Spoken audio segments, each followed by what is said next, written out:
Okay, so here's my review of Don't Knock Twice. There is a 2-part Let's Play of the game on my channel, which you're all more than welcome to ignore.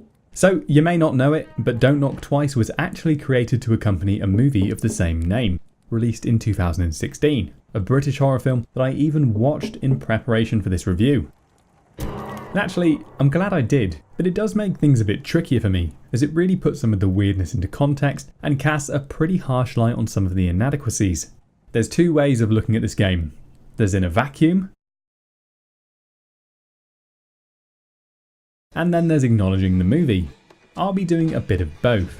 If you just want to know if the game is good or bad, however, without any spoilers, then here you go. As a standalone experience, Don't Knock Twice is at times both compelling and scary. It utilises VR quite well and delivers a few fairly well-timed jump scares, in addition to some really quite good tension building through the way your physical surroundings change and some top-notch sound effects. Unfortunately, the second half of the game is a hunt for 5 MacGuffins for generic horror ritual reasons, and as the game comes to a close and you start to see more, the scariness falls off at the wayside. This is due in large part to the awkward character models and dated animations. But the major flaw is that the game feel and mechanics don't change at all to match the atmosphere they were trying to create at the end. In short, it's a good one to pick up fairly cheap, but it has some pretty big problems and it goes for an ending that it absolutely doesn't earn. Like I said, it is short, coming in at about an hour and a half, 2 hours maybe at most, and it will give you a scare, but if you actually care about plot and payoff, you'll probably come away feeling a bit confused and disappointed. And considering this genre is all about walking around a house reading things, I think those things actually matter. There you go. If you play the game, I hope you come back and watch the rest of this video, because now I'm going to spoil it and explain what it did well and what it did badly. I will partly spoil the movie too. It's up on Netflix if you want to watch it. Any spoilers related to the movie will just be about the setup phase though, not about the twists and turns. So honestly not very spoilersy. So let's start off with the biggest subject, the plot. And I just want to clarify, this whole thing isn't supposed to be a scathing takedown of the game. On balance, I liked it, but I think a bit more common sense would have made it a lot better. Maybe I'm wrong, and the average horror game player doesn't give a shit about the things I do. Anyway, the premise of Don't Knock Twice is actually pretty good horror. In the movie, the main protagonist is Jess, a former drug addict who had to give her child away and go get help. She's recovered, and now she's rich because sculptures can sell for mad cash. She lives in a mansion tier house with her hubby Ben, and what she wants more than anything else in the world is to get her daughter back. It's a good horror opening. A former drug addict and a child with abandonment issues opens up a world of possibilities for how things could go wrong, and how the horror could be worsened by their circumstances and past. So I think it's suggested it's been 10 years since Chloe was given away. 9 years ago. That's a long time to not have a mother, and they allude to the fact that dad is out of the picture too. Jess is going through the proper channels to show that she's now ready to be a mum, and Chloe at first gives her the big middle finger. Just leave me the fuck alone. That is until she gets coaxed into cursing herself by, you guessed it, knocking twice. Spooky things happen, and next thing you know, Chloe shows up at the house because she has nowhere else to go. It is a pragmatic choice for Chloe, and whilst I'm sure deep down she'd like to reconnect with her mother, at the start it comes across more like she's angling to use Jess, to get out of danger and run away from a surprisingly more scary problem than reconnecting with a mother who left her. The game on the other hand starts off in the drawing room. You receive a text from Chloe telling you to fuck yourself. Spooky things are afoot. And shortly after she texts to blame you for turning the power off. There's a real angsty teenager vibe, and the relationship between the characters is completely different. In the movie, Chloe is there by choice because she's cursed and doesn't know what to do. And in the game, you'd be forgiven for thinking that Chloe's a fair bit younger and is only there because of a court order or something like that. Much more of a generic problem child when contrasted with the actually intelligent, mature and likeable Chloe of the movie. At the start of the game, I personally found it immediately pretty scary. The house environment looks good, and one thing I really like on the scary side of things is that you're actually forced to walk towards the various knocks and noises, rather than them being in the background or something you flee from. If there's a door and knocking, well, you have to go and open it. In the game there's no dialogue, so all of the exposition is done through diaries that are left around, and of course shitograms sent directly to your phone by your daughter. The result is that the first half of the game tells you the main things from maybe the first 15 minutes of the movie. It does this through articles, court orders, and diaries scattered about. The decision to use diaries is an obvious one. They're great for horror games because they break up the tension, control the pacing and the flow of knowledge, and let you into people's minds, where the creepy things and insecurities happen. I've been manipulated by that demon. They also allow you to create a haunted house and just walk your players through it, without having to worry so much about character animations and voice acting and so on. They're a staple of indie developers especially, because it's hard to pull off scary living moving things, especially on a low budget or with limited resources. And nobody wants to hear voice acting on par with House of the Dead 2 when they're trying to get the chills. The diaries you find are pretty well written, but they're dotted around the house in a way that gives the impression that everyone has multiple diaries, and they're just the most passive-aggressive family ever, with terrible communication skills. Chloe leaves her diary in the hallway regaling her abandonment issues, and Mum leaves her diary outside her art studio, talking about how she's always loved Chloe. It immediately makes you think, can't they just talk to each other? And the funny thing is, the things in the diaries are almost exact quotes from the movie. The whole love speech, "I loved you as a baby, I loved you when I gave you away," was actually in the movie, and Jess said it directly to Chloe. I loved you when I gave you up. It was a good scene, in part because it would have been very easy for Jess to have not said those things, maybe written them in a diary instead, and her daughter would have left, and it would have been really annoying and generic. I am leaving, and you can't stop me. I'm packing my bags. In the game, however, the only communication involves Chloe texting you incessantly. I mean, genuinely, she texts you, "Leave me the fuck alone," followed by, "Why did you turn the power off? I hate you." And then a few minutes later she texts you, "You're gonna dump me again, aren't you? You selfish bitch." Like, I get it, Chloe. You had a hard life. But take a chill pill. Breathe into a paper bag. What I'm getting at here, and I want to be fair, is that the movie has an interesting relationship dynamic between Jess and Chloe. It does that quickly and efficiently. And I think that the devs of the game simply couldn't translate it very well. But what they decided to do was toe a line that's really similar to the movie, but is worse in every possible way. And it's not just confined to the relationship. They do it to an extent that means the whole plot doesn't make any sense. Next up, you find an article that says another child goes missing. This gives you some key info. Multiple kiddies have gone missing lately, and it says the last thing he was seen doing was playing Knock Knock Run. Bit on the nose. Anyway, we see some bloody footprints and some bloody wall smears, and we head upstairs. And you find your methadone, which is what people who are weaning off of opiates take. Navigating the upstairs hallways, there's these mirrors kicking about, which are legitimately fucking terrifying. Unfortunately, they don't actually use the mirrors for any jump scares or creative creepiness. It's really sad, because the positioning was so intentional looking and unavoidable, to the point where I wonder if they had something more planned and didn't go through with it. And the passive creepiness on the whole is done really well. In the middle of the terrifying hallway you find another note, again about a missing boy. This time it describes their clothing, which I think is a nod to the movie, but as far as I can tell, there was no payoff to this in the game. Again, this raises some questions.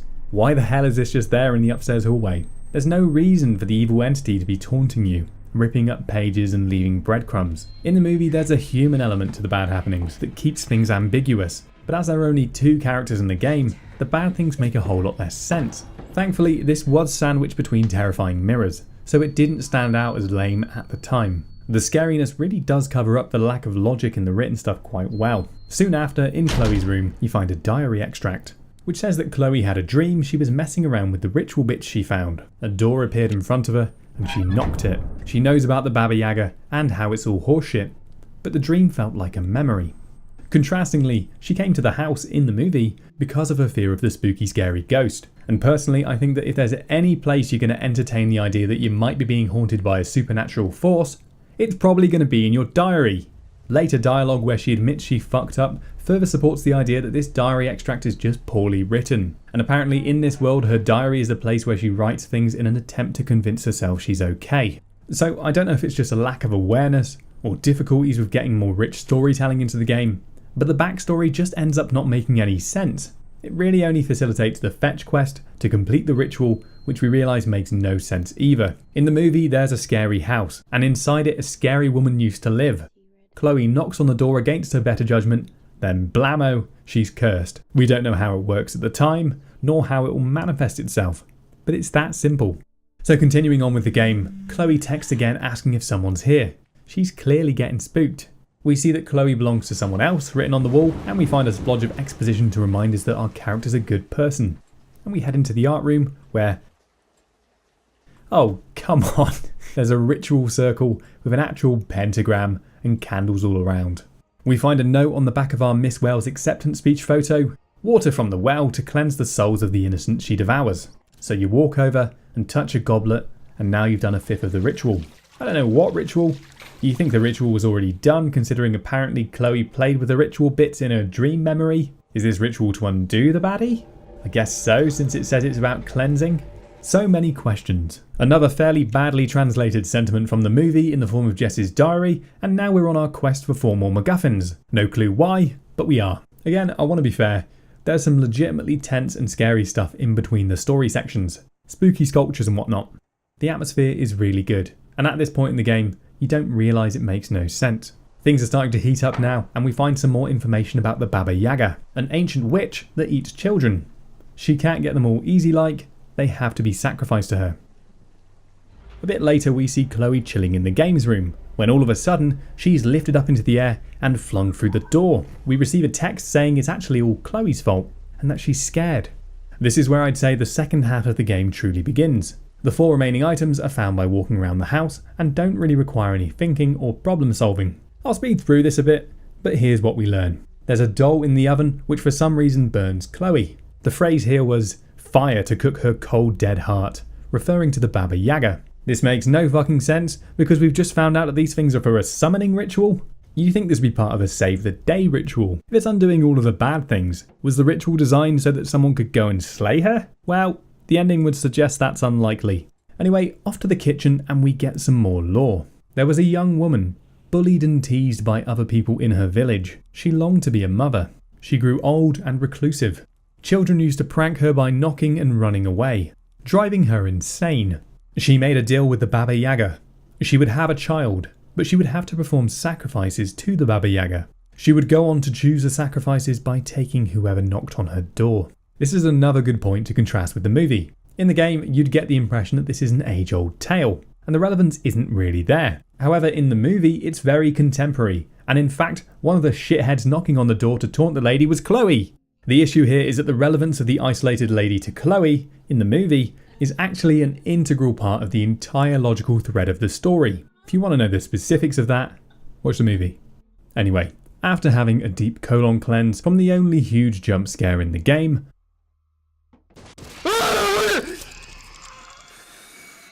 Fucking hell. I double back and get the doll, and we find another note. This time, the right note is the key to find the spirit of the servant. This is a shitty, weirdly specific clue. I get that it makes sense in the context of this piano, but I thought these were old specific ritual bits. So are these notes all from Chloe? Also, it's a sort of pseudo riddle, but I mean, you just got an axe, which breaks things.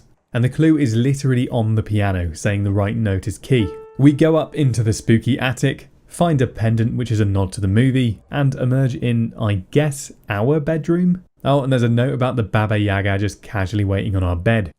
When you become a servant of the Baba Yaga, there are only 2 ways out. If you're a human slave or a cursed soul, then you wear a mark, and the only way you can free yourself of the Baba Yaga is to kill yourself or trick somebody else into doing something evil, and they'll replace you. This is straight out of the film, and to be honest, this whole rules of the contract thing is pretty shit in the movie, but it's a lot worse in the game because there's no characters to suspect as evil. I go down to the basement and find another note. A tale passed from generation to generation says of doors with goats' heads on them, and old ladies trying to bait kids into using them. The more I think about the backstory of the Baba Yaga, the less I understand how doors always come into it. Did the old lady who made the deal for a kid start the whole door thing? Or was it a sheer coincidence that she was driven insane by Knock Knock Run? Does the Baba Yaga only target ladies who have door-related issues? If knocking on a door fucks your shit up, then why is the summoning ritual we're about to do going to create the same evil door? Anyways, another little blurby bit about the ritual. Pull the stones to unearth her rotten flesh. Another weirdly specific riddle, but at least it comes across as something that could make sense outside of this exact situation. It could have been referring to having to exhume the Baba Yaga's mummified corpse or something. Anyways, with that, we get a wall tiara, which is a Chloe-related item. Why is the tiara in the wall? This is a fairly new house that she got with her art money, and I still don't get who's hiding all the trinkets, and if it's the baddies doing it, then why even hide them? I'd assume this is an old ass ritual. I mean, it's all elementally, and we know the Baba Yaga's fucking old. Just look at her tits. So is there always some trinket hidden under a stone? I don't know. This ritual stuff is just so fucking stupid. Next, up to the bathroom, where there's some spooky stuff going on. Some hands come out of the tub, and we get another reminder of how scary it would actually be if this game used one of the most cliche things in horror, spooky things in the mirror. Unfortunately, again, nothing. We get the next clue, which is that steam reveals the secret to air. Notice how this is another shitty clue line that doesn't fit with the 3 decent sounding ones. I mean, what the hell does that have to do with the Baba Yaga? The good ones were all insulting her, or painting a spooky picture. Cold dead heart, rotten flesh, corrupted souls. I guess they just couldn't think of any elemental related disses for air or spirit. So we go and get another piece of the puzzle, and I think we have to conclude that all the stuff like smearing finger grease on the mirror so a message appears has to have been done by the Baba Yaga. Greasy bitch. It makes no sense for it to be anyone else, especially when the only other 2 characters are Jess and Chloe. We go and get a ring from a safe because that involves a bit of VRing, and then we get a text. You've got them all. You've got to come now. Apparently it's coming for us. Why is it coming for us again? We didn't do the ritual, and we're not a child. Maybe it wants us to be its servant, but we already know it doesn't have direct power over the mortal realm. That's why it needs servants and trickery. So we go and complete the summoning ritual. And it turns out it's a summoning in the sense that we're cordially invited to the spirit realm. To get there we have to knock on the door, which is thematically confusing. So I'm guessing the ritual is actually the ritual to pledge ourselves to our Lord and Saviour Baba Yaga. Also, there was this order on the bottom of the summoning ritual. It didn't come into play at all, probably because there was no easy way for the iPad to magically appear right next to the ritual, keeping with the game's theme of only using incredibly easy puzzles that are solved by things in the immediate vicinity. So I'm thinking in the game, Chloe got cursed by doing the ritual? Did Chloe set up the ritual and then hide all the bits? Or did Chloe knock on a door in the woods and then come home and bring the demonic influence that put the ritual stuff there? Who's hiding all the trinkets again? If we're just being manipulated into doing the ritual, then why make it so difficult and scare us on the way? If you can hide stuff in my wall, don't piss about. Just come and get me. Save us all a lot of hassle. Are you a Scooby-Doo villain? It's just asking to be foiled. Now things are really getting serious. You go through the door and you have to navigate through a cave. I missed a note on the way in, so I'll read what it says as we walk through the cave. As the years went by, the mother grew more protective of her child and feared the Baba Yaga would one day come for her. If a sacrifice couldn't be made, then the Baba Yaga would devour the offspring of her servant. So to try and break the curse, the mother committed suicide, hoping that the demon would never cross over to this world again. However, it didn't break the curse, but merely passed it on to her child, condemning her offspring to bear the mark and become the demon's servant. Okay, so they've just added 2 little extra rules at the end. You can also inherit the Baba Yaga genetically, and the Baba Yaga also eats your kids if you're its servant and don't do its bidding. These extra rules being tacked onto the end feels pretty lazy to me. So we go to free Chloe. She derps out.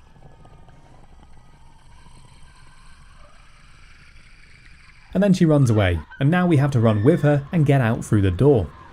But for some reason we're moving so fucking slowly. When I said earlier about the mechanics not changing in my mini review, I was referring to this. You're stuck during the chase scene moving at a Zimmer frame user's pace. Also the Baba Yaga's getting all handsy and keeps accidentally blocking out your eyes.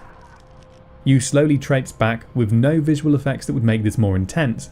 The world isn't shaking, it's not even particularly dark. It's actually way lighter than your house with the lights off. You're literally just walking through a cave with the Baba Yaga crawling around and trying to molest you. It doesn't even seem like it's really trying. Come on, stop trying to Spook. me and Spook. me. They could have just given you a bit of a dazed filter and indicate you've been hit in the head or leg or something to justify the snail's pace.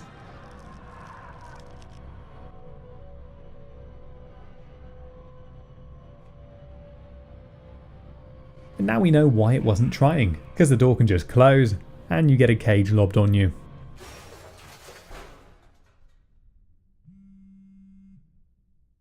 For a moment the Baba Yaga looks like Chloe. And then it starts grabbing you and you've got to whack its hands. The inconsistency in the power of the Baba Yaga is just ridiculous.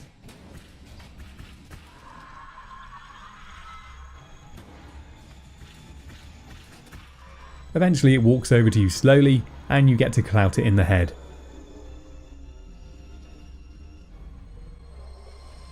And whoops! It was Chloe! Pawned!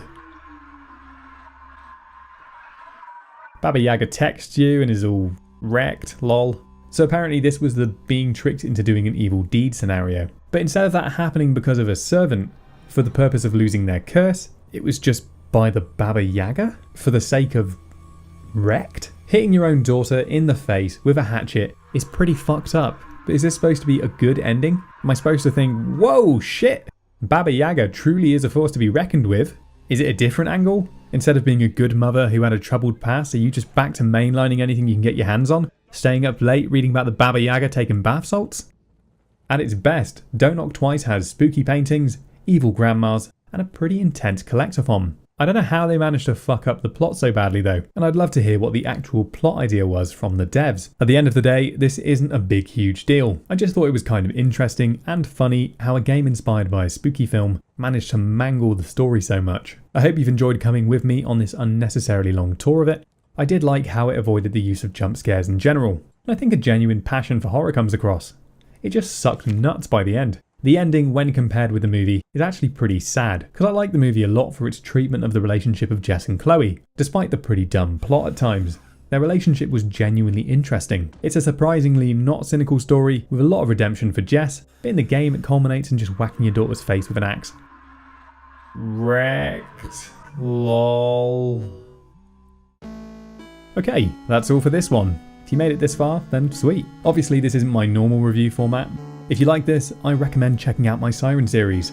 Let me know what you think. If you watch the whole thing, then I want to hear from you. And I'll see you next time.